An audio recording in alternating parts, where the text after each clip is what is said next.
Hello friends, welcome to Smile Talk paramedical channel. Friends, ಈಗಾಗಲೇ KCET ವತಿಯಿಂದ BSc nursing, BPT, LL science ಮತ್ತು pharmacy ಕೋರ್ಸ್ಗಳದ್ದು ಎರಡನೇ ಸುತ್ತಿನ ಕೌನ್ಸಿಲಿಂಗ್ ಪ್ರಕ್ರಿಯೆಯು ರಿಸಲ್ಟ್ ಅನೌನ್ಸ್ಮೆಂಟ್ ಆಗಿರುವಂಥದ್ದು.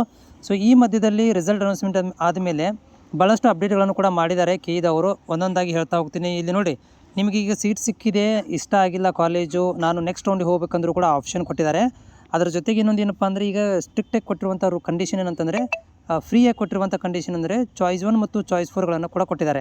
ಅಂದರೆ ನಿಮಗೆ ಸಿಕ್ಕಿರುವಂಥ ಕಾಲೇಜ್ ಇಷ್ಟನೇ ಇಲ್ಲ, ಟೋಟಲಾಗಿ ನನಗೆ ಬೇಡವೇ ಬೇಡ, ನಾನು KEದಲ್ಲಿ ಕೌನ್ಸಿಲಿಂಗ್ ಮಾಡಲಿಕ್ಕೆ ಒಲ್ಲೆ ಅಂತಂದರೆ ನಿಮಗೆ ಇಲ್ಲಿ ಅಪ್ಡೇಟ್ ಕೊಟ್ಟಿರುವಂಥದ್ದು ಚಾಯ್ಸ್ 4ಅನ್ನು ಸೆಲೆಕ್ಟ್ ಮಾಡ್ಕೊಳ್ಳಿಕ್ಕೆ ಲಿಂಕನ್ನು ಕೂಡ ಕೊಟ್ಟಿದ್ದಾರೆ. ಹೌದು ರೀ, ಚಾಯ್ಸ್ 4ಅನ್ನು ಸೆಲೆಕ್ಟ್ ಮಾಡ್ಕೊಳ್ಳಿಕ್ಕೆ ಲಿಂಕ್ ಬೇರೆ ಕೊಟ್ಟಿದ್ದಾರೆ, ಚಾಯ್ಸ್ 1 ಸೆಲೆಕ್ಟ್ ಮಾಡ್ಕೊಳ್ಳಿಕ್ಕೆ ಲಿಂಕ್ ಬೇರೆ ಕೊಟ್ಟಿದ್ದಾರೆ. ಆಮೇಲೆ ಇಲ್ಲ, ನನಗೆ ಚಾಯ್ಸ್ 1 ಸೆಲೆಕ್ಟ್ ಮಾಡಿಕೊಂಡು ಅಥವಾ ನನಗೆ ಸಿಕ್ಕಿರುವಂಥ ಕಾಲೇಜ್ ಇಷ್ಟ ಇಲ್ಲ ಅಂದರೂ ಕೂಡ ಅದಕ್ಕೊಂದು ಆಪ್ಷನ್ ಕೂಡ ಕೊಟ್ಟಿದ್ದಾರೆ. ಎಲ್ಲ ಮಾಹಿತಿ ಈ ವಿಡಿಯೋದಲ್ಲಿ ಕೊಡ್ತೀನಿ. ವಿಡಿಯೋ ಪೂರ್ತಿಯಾಗಿ ಕೇಳಿ ನೋಡಿ. ಜೊತೆಗೆ ಚಾನಲ್ ಹೊಸಬರಾಗಿದ್ದರೆ ನಮ್ಮ ಚಿಕ್ಕದಾದಂಥ ಒಂದು ಪ್ರಯತ್ನಕ್ಕೆ ಸಪೋರ್ಟ್ ಮಾಡೋದನ್ನು ಮರಿಬೇಡಿ, ಸಬ್ಸ್ಕ್ರೈಬ್ ಮಾಡೋದನ್ನು ಮರಿಬೇಡಿ.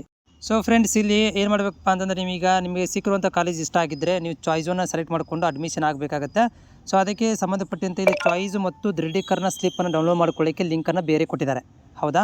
ಸೊ ಅದಾದ ನಂತರ ಏನಪ್ಪ ಅಂತಂದರೆ, ನಿಮಗೆ ಎರಡನೇ ಸುತ್ತಿನಲ್ಲಿ ನಿಮಗೆ ಕಾಲೇಜ್ ಇಷ್ಟ ಆಗಿಲ್ಲಪ್ಪ, ನನಗೆ ಕಾಲೇಜ್ ಹೋಗ್ಲಿಕ್ಕೆ ಇಷ್ಟ ಇಲ್ಲ ಅಂತಂದರೆ ನಿಮಗೆ ಏನು ಮಾಡಿದಾರಪ್ಪ ಅಂತಂದರೆ ಚಾಯ್ಸ್ 4ಅನ್ನು ಮಾಡ್ಕೊಳ್ಳಿ ಕೂಡ ಲಿಂಕನ್ನು ಬೇರೆ ಕೊಟ್ಟಿದ್ದಾರೆ. ಅದು ಎಲ್ಲಿದೆಯಪ್ಪ ಅಂತಂದರೆ, ನಿಮಗೆ ಚಾಯ್ಸ್ 4 ಲಿಂಕನ್ನು ಬೇರೆ ಕೊಟ್ಟಿರುವಂಥದ್ದು ಇಲ್ಲಿ ನೋಡ್ತಾ ಇದ್ದೀರಿ.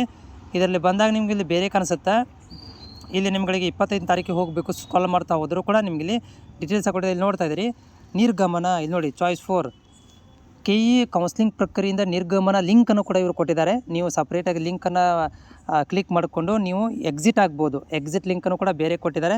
ಇಲ್ಲ, ನಾನು ಆಪ್ಷನ್ ಟ್ರೀ ಮಾಡ್ತೀನಿ ಅಂದರೆ ಚಾಯ್ಸನ್ನು ಸೆಲೆಕ್ಟ್ ಮಾಡ್ಕೊತೀನಿ, ಚಾಯ್ಸ್ ಸೆಲೆಕ್ಟ್ ಮಾಡಿಕೊಂಡು ನಾನು ಅಡ್ಮಿಷನ್ ಆಗ್ತೀನಿ ಅಂತಂದರೆ ಅದಕ್ಕೂ ಕೂಡ ಲಿಂಕನ್ನು ಬೇರೆ ಕೂಡ ಕೊಟ್ಟಿದ್ದಾರೆ. ಓಕೆ, ಸೊ ಇದು 2 ಲಿಂಕ್ಗಳನ್ನು ನಿಮ್ಗೆ ಕೊಟ್ಟಿರುವಂಥದ್ದು. ಒಂದು ಎಕ್ಸಿಟ್ ಆಗಲಿಕ್ಕೆ ಲಿಂಕ್ ಬೇರೆ ಇದೆ, ಸಿಕ್ಕಿರುವಂಥ ಕಾಲೇಜನ್ನು ನೀವು ಅಡ್ಮಿಷನ್ ಆಗಲಿಕ್ಕೂ ಕೂಡ ಒಂದು ಆ ಚಾಯ್ಸನ್ನು ಕೂಡ ಸಪ್ರೇಟಾಗಿ ಕೂಡ ಲಿಂಕನ್ನು ಕೊಟ್ಟಿದ್ದಾರೆ.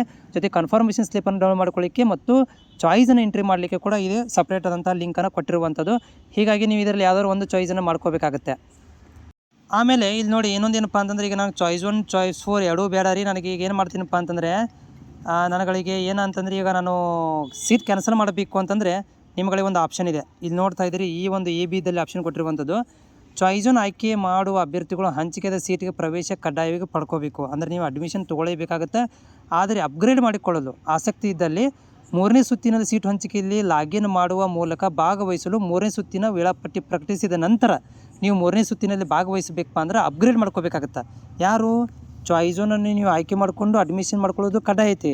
ಆಮೇಲೆ ನೀವು ಅಪ್ಗ್ರೇಡ್ ಮಾಡಿಕೊಂಡು 3ನೇ ಸುತ್ತಿನಲ್ಲಿ ಕೂಡ ಭಾಗವಹಿಸ್ಬೋದು. ಅದಕ್ಕೆ ಆಪ್ಷನ್ B ಏನು ಕೊಟ್ಟಿದ್ದಾರೆ ಅಂತಂದರೆ, ಒಂದು ವೇಳೆ ನೀವು ಚಾಯ್ಸ್ 1ಅನ್ನು ತೆಗೆದುಕೊಳ್ಳದೆ, ಒಂದು ವೇಳೆ ನೀವೇನಾದರೂ ಚಾಯ್ಸ್ 1 ಒಲ್ಲೆ ಅಂತ ಅಂದ್ಕೊಂಡು, ನನಗೆ ಚಾಯ್ಸ್ 1 ಬ್ಯಾಡ್ರಿಪ್ಪ, ನಂಗೆ ಕಾಲೇಜ್ ಇಷ್ಟ ಆಗಿಲ್ಲ ಅಂತ ಅಂದ್ಕೊಂಡು 3ನೇ ಸುತ್ತಿನಲ್ಲಿ ಭಾಗವಹಿಸಲು ಇಚ್ಛಿಸಿದಲ್ಲಿ 2ನೇ ಸುತ್ತಿನಲ್ಲಿ ಹಂಚಿಕೆಯಾದ ಸೀಟನ್ನು 5,000 ರೂಪಾಯಿ ಪಾವತಿಸಿ, ನೋಡಿರಿ 5,000 ರೂಪಾಯಿ ನೀವು ದಂಡ ತುಂಬಬೇಕಾಗುತ್ತೆ. 5,000 ರೂಪಾಯಿ ದಂಡ ತುಂಬಿ ರದ್ದುಪಡಿಸಿ 3ನೇ ಸುತ್ತಿನಲ್ಲಿ ಲಾಗಿನ್ ಮಾಡಿ ಹೊಸದಾಗಿ ಆಪ್ಷನ್ ಎಂಟ್ರಿಗಳನ್ನು ಮಾಡಬಹುದು. ಹೌದಾ? ನೋಡಿ, ಹೊಸದಾಗಿ ಆಪ್ಷನ್ ಎಂಟ್ರಿಗಳನ್ನು ನೀವು ಮಾಡ್ಕೊಳ್ಳಿಕ್ಕೆ ಚಾನ್ಸಸ್ ಇದೆ. ಅಂದ್ರೇನು? ಸಿಕ್ಕಿರುವಂಥ ಕಾಲೇಜ್ ಬೇಡ, ನನಗೆ ಇಷ್ಟನೇ ಇಲ್ಲ, ನಾನು ಏನು ಮಾಡ್ತೀನಪ್ಪ ಅಂತಂದರೆ ಅಡ್ಮಿಷನ್ ಆಗಕ್ಕೆ ಹೋಗೋದಿಲ್ಲ ಅಂದರೆ 5,000 ರೂಪಾಯಿ ಪೇ ಮಾಡಿಕೊಂಡು ನೀವು ಮತ್ತೆ ಹೊಸದಾಗಿ ಆಪ್ಷನ್ ಎಂಟ್ರಿ ಮಾಡಲಿಕ್ಕೆ 3ನೇ ಸುತ್ತಿಗೆ ಭಾಗವಹಿಸ್ಬೋದು. ಓಕೆನಾ? ಆಮೇಲೆ ನೀವೇನಾದರೂ ಇದನ್ನು ಮಾಡ್ಕೋಬೇಕಂದ್ರೆ, ಕಾಲೇಜನ್ನು ನೀವು ಅಡ್ಮಿಷನ್ ಆಗಿ ಅಪ್ಗ್ರೇಡ್ ಬೇಕಾದ್ರೆ ಮಾಡ್ಕೊಳ್ಬೋದು. ಅದು ಕೂಡ ನಿಮ್ಮಲ್ಲಿದೆ. ಅಪ್ಗ್ರೇಡ್ ಮಾಡಿಕೊಂಡು ನೀವು 3ನೇ ಸುತ್ತಿನಲ್ಲಿ ಕೂಡ ಭಾಗವಹಿಸ್ಬೋದು. ಇಲ್ಪ ನಂಗೆ ಕಾಲೇಜ್ ಬೇಡವೇ ಬೇಡ ಅಂತಂದರೆ ನೀವು 5,000 ರೂಪಾಯಿ ದಂಡ ತುಂಬಿ 3ನೇ ಸುತ್ತಿನಲ್ಲಿ ಭಾಗವಹಿಸ್ಬೋದು. ಹೀಗಂತೇಳಿ KEದವರು ಹೇಳಿದ್ದಾರೆ.